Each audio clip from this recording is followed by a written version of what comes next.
금지하면 더 하고 싶다. 금지된 것을 더욱 원하게 되어 결국 그것이 더욱 가치 있는 것으로 생각하게 되는 경향은 세제 같은 상품에만 해당되는 것은 아니다. 그러한 현상은 정보에 대한 제한에도 동일하게 적용될 수 있다. 정보의 수집, 저장, 그리고 관리가 부와 권력의 중요한 척도가 되고 있는 현대의 삶에서 정보에 대한 우리의 접근을 제한하거나 정보를 검열하려는 시도에 우리가 일반적으로 어떻게 반응하는가를 이해한다는 것은 매우 중요한 일이다. 미디어 폭력, 포르노물, 과격한 정치적 주장 등처럼 잠재적으로 검열 대상이 될 수 있는 다양한 대상물들에 대한 우리의 반응에 관련된 연구들은 매우 풍부하지만 정작 이러한 대상들의 실제적 검열에 대한 우리의 반응에 관련된 연구들은 놀랄 정도로 많지 않다. 그러나 한 가지 다행스러운 점은 검열에 관련된 연구가 비록 그 양에 있어서는 변변치 않지만 그 연구 결과는 매우 높은 일관성을 보여주고 있다는 사실이다.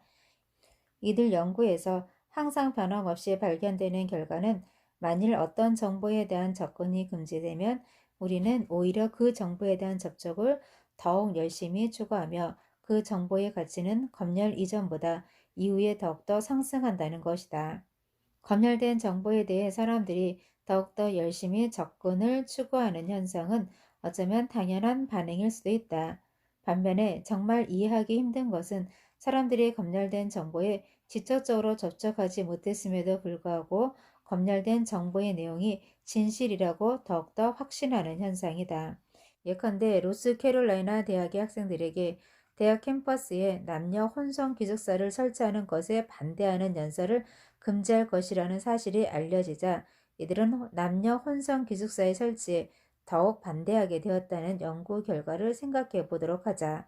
이들은 그 연설을 직접 들어본 적도 없으면서 단지 그것이 금지당했다는 사실 때문에 그것이 주장하는 입장에 더욱 동조하게 된 것이다.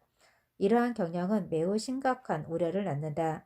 만일 어떤 사람이 현안에 대한 자신의 입장에 동의하는 사람이 많지 않다고 생각되면 의도적으로 자신의 주장이 검열되게 만들어서 자신의 주장에 동조하는 세력을 키워나갈 가능성을 배제할 수 없기 때문이다.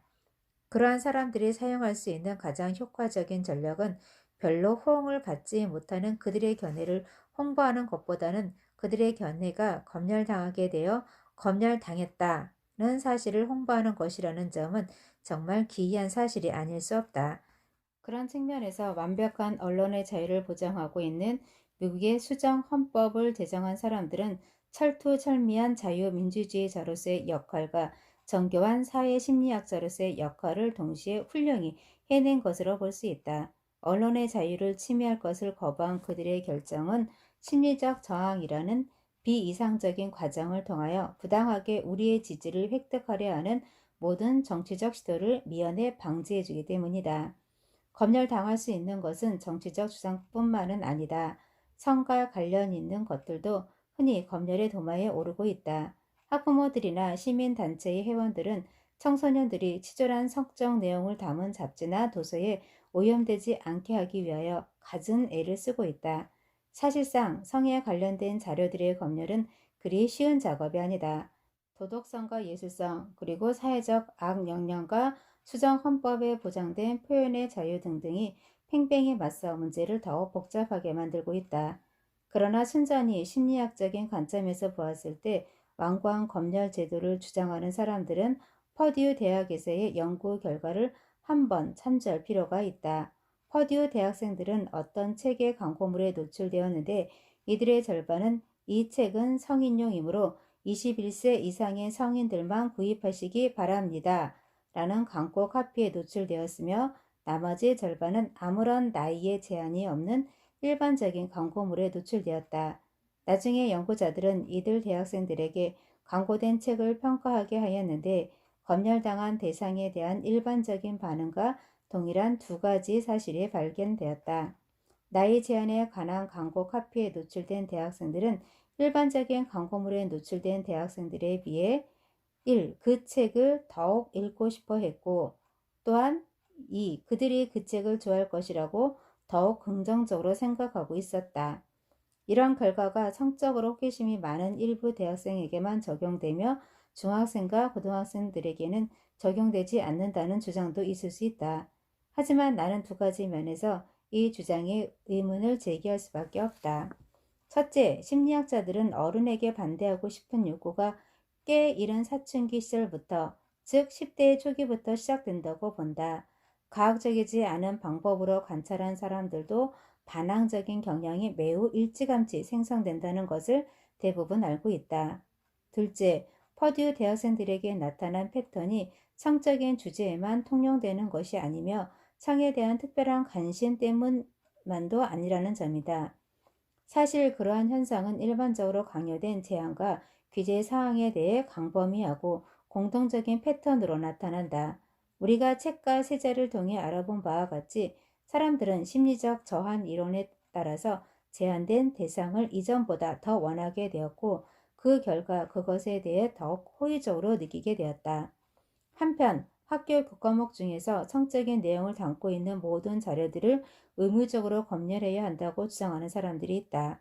그렇게 함으로써 우리 사회, 특히 청소년들의 문란한 성 문제를 줄일 수 있을 것이라고 설명한다. 그러나 퍼듀 대학생들과 다른 실험에서 나타난 결과를 보았을 때 그러한 공식적인 검열 제도가 과연 문제 해결을 위한 올바른 해법이 될지 의심스럽다. 검열과 관련된 지금까지의 연구 결과를 종합해서 정리해보면 검열 제도는 검열 대상을 더욱더 원하게 만들 가능성이 훨씬 높기 때문이다. 의무적인 검열이라는 단어를 쓸 때 정치적이거나 성적으로 관련된 자료를 금지하는 것만 생각하기 쉬운데 그 외에도 다른 종류의 의무적인 검열이 있다. 우리가 그것을 똑같이 여기지 않는 것은 아마도 그 검열이 사후에 일어나기 때문일 것이다. 재판에서는 어느 증거나 증언이 제시될 때 판사가 배심원들에게 그 증거나 증언을 받아들이지 말라고 지시하는 경우가 있다. 여기서 판사가 하는 역할도 어느 정도 검열 기능과 비슷하다. 물론 검열의 형태가 다소 특이하긴 하다. 배심원에게 정보가 제공되는 것은 금지하지 않지만 그 정보를 근거로 판단하는 것은 금지를 하는 것이다. 판사의 그런 지시가 얼마나 효과를 발휘할 수 있을까? 이용 가능한 모든 정보를 고려해야 할 권리가 있다고 느끼는 배심원들에게 그 정보를 무시하라는 것은 오히려 심리적 저항을 유발시킬 가능성이 있다. 판사의 제지로 인하여 배심원들이 그 증거를 더욱 사용하게 되지는 않을까? 시카고 법률대학에서 실시된 배심원 연구 프로젝트에서 이런 질문들을 한 적이 있었다. 참여자들은 그 당시 배심원들의 직문을 맡고 있거나 모의 배심원이 되겠다고 동의한 사람들이었다.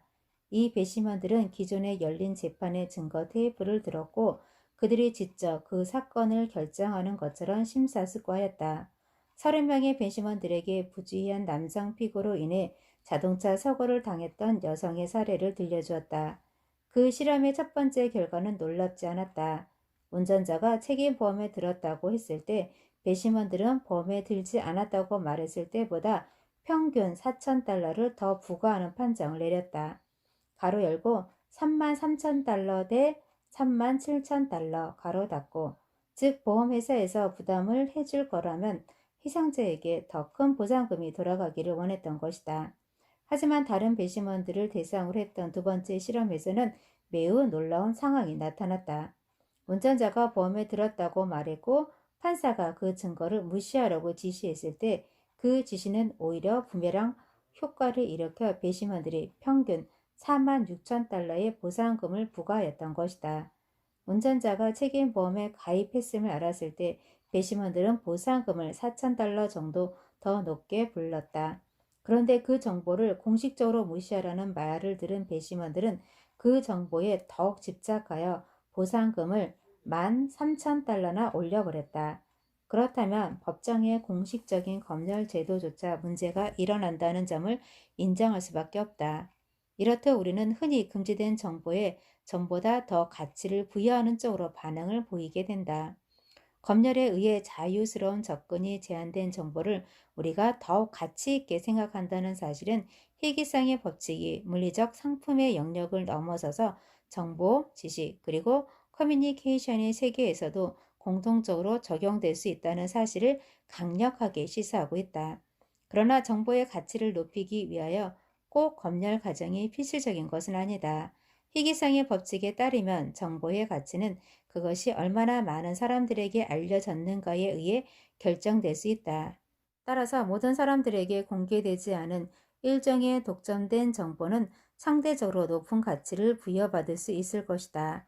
심리학자 브로카 프론키는 이러한 원리를 설득 상황에 적용하여 상품 이론이라는 설득 이론을 주장하였다. 네 제자 중에 한 사람이 행한 실험의 결과는 그들의 이론을 분명하게 지지하고 있다. 그 당시 네 제자는 소고기를 수입하는 회사를 운영하면서 학업을 병행하고 있었다. 어느 날 그는 나와 함께 희귀성의 법칙과 독점된 정보의 설득력에 대한 대화를 하던 중 매우 흥미로운 실제적 실험을 고안해냈다. 그는 회사의 영업사원들을 시켜 주로 커다란 슈퍼마켓의 도매 구매자들인 그의 고객들에게 다음과 같은 세 가지 형태로 전화를 걸어 수입 소고기에 대한 주문을 받게 했다.